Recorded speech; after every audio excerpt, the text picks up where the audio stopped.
ஸ்ரீமதே ராமானுஜாய நமஹ. ஸ்ரீமத் வரவர முனையே நமஹ. ஸ்ரீமன் லோகாரிய மகா குரவே நமஹ. இன்று அடியேன் பேசப் போகிற விஷயம் ஸ்ரீ ராமானுஜரின் 5 திருமேனிகள். இப்பொழுதே உங்களுக்கெல்லாம் 2 கேள்விகள் இருக்கலாம். முதல் கேள்வி, திருமேனி என்றால் என்ன? மேனி என்றால் உடல். பெருமாள், பிராட்டி, ஆழ்வார், ஆச்சாரியர்களை பற்றி பேசும் பொழுது மரியாதையுடன் திருமேனி என்றே சொல்ல வேண்டும்.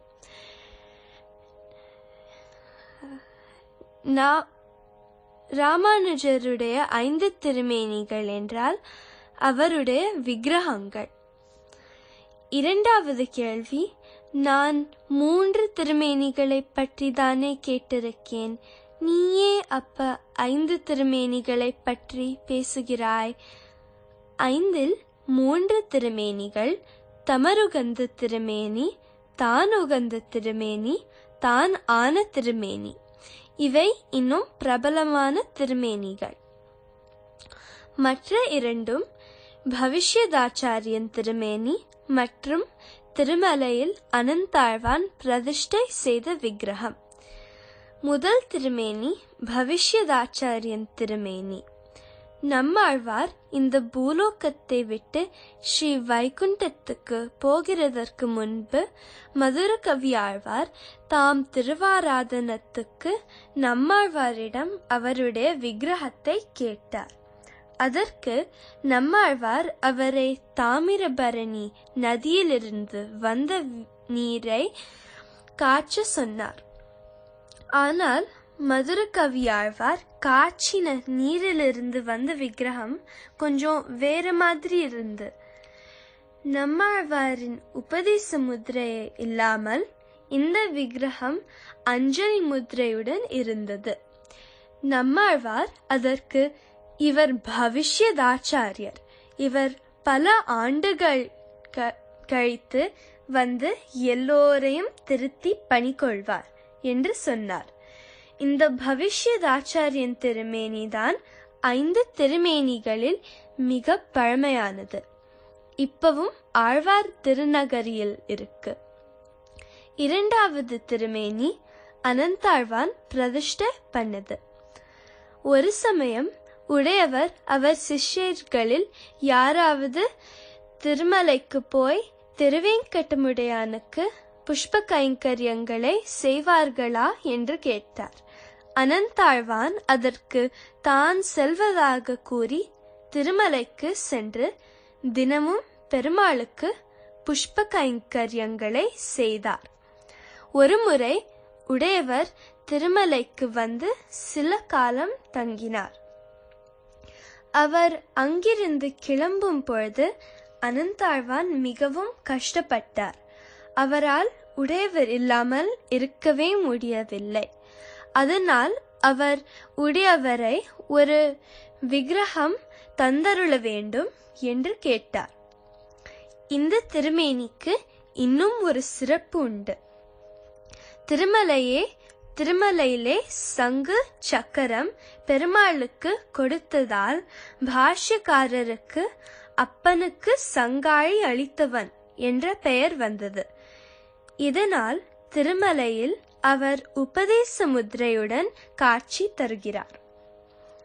மூன்றாவது திருமேனி தமருகந்த திருமேனி.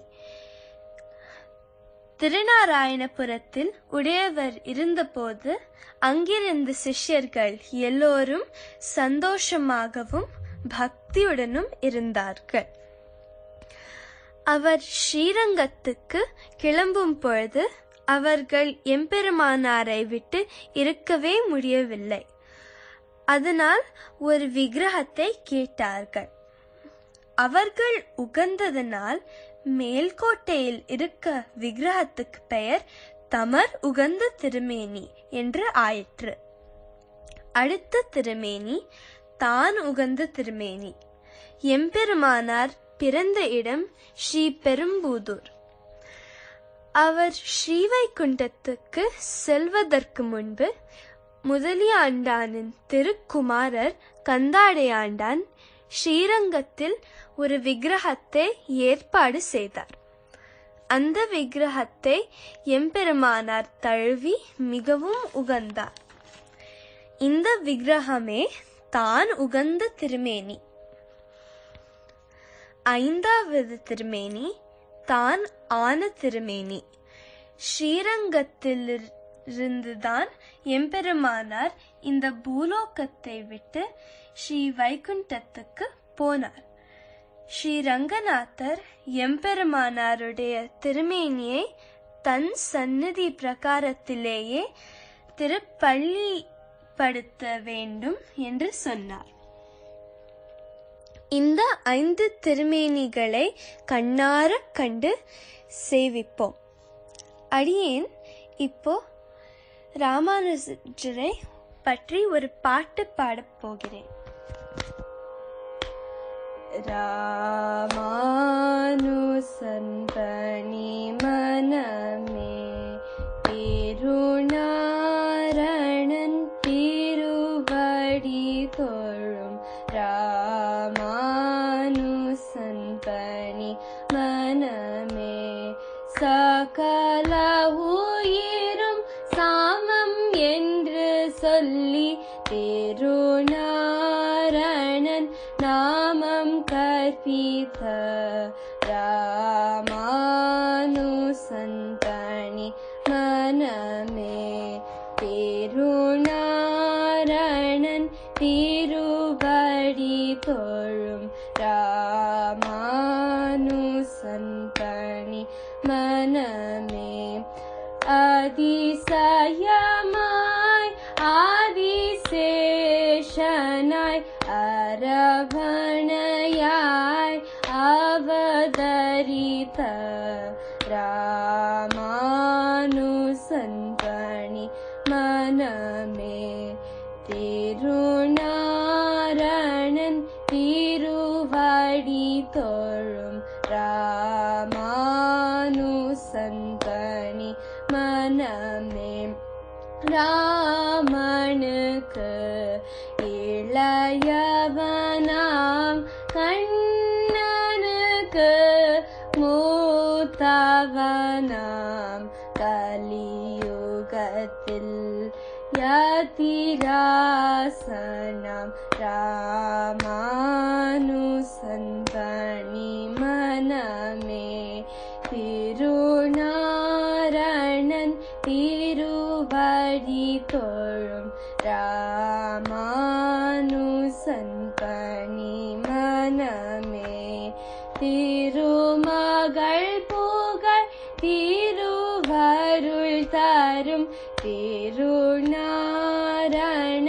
திருவடி தொழும். ராமானுசன் பணி மனமே திருநாரணன் திருவடி தொழும்.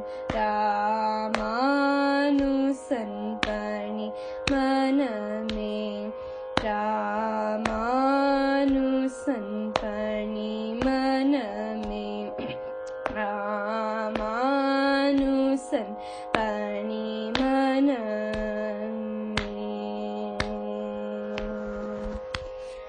ஆழ்வார் எம்பெருமானார் ஜியர் திருவடிகளே சரணம்.